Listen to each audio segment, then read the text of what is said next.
Bonjour, je vous présente le compas de réduction qu'on connaît, on connaît au moins de nom historiquement, mais qui est un outil vraiment pratique, facile à utiliser, vous allez voir, qui vous permet d'agrandir en prenant des mesures et en les agrandissant, ou de rétrécir en prenant des distances et des mesures et en les rétrécissant, en choisissant une échelle ici et en la fixant une fois pour toutes.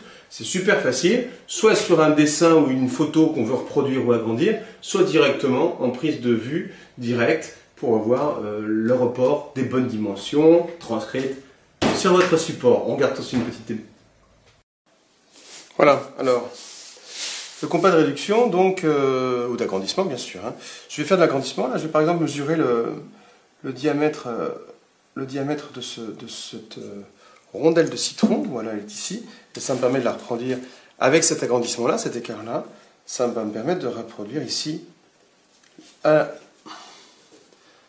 proportionnellement, la dimension de cette rondelle de citron. A l'inverse, si je veux réduire cette rondelle de citron, eh bien, je vais prendre la dimension, je vais prendre ces dimensions ici, c'est une grande dimension intérieure, voilà, et ça va me permettre ici de reporter des petites dimensions pour avoir à l'échelle la dimension de mon citron.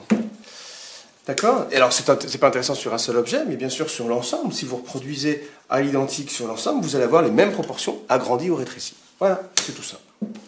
Voilà, tout simple à utiliser, tout simple à manier, un bel outil en plus pour votre atelier. Vous le retrouvez bien sûr sur notre boutique en ligne et on se retrouve très bientôt pour d'autres vidéos. Merci beaucoup.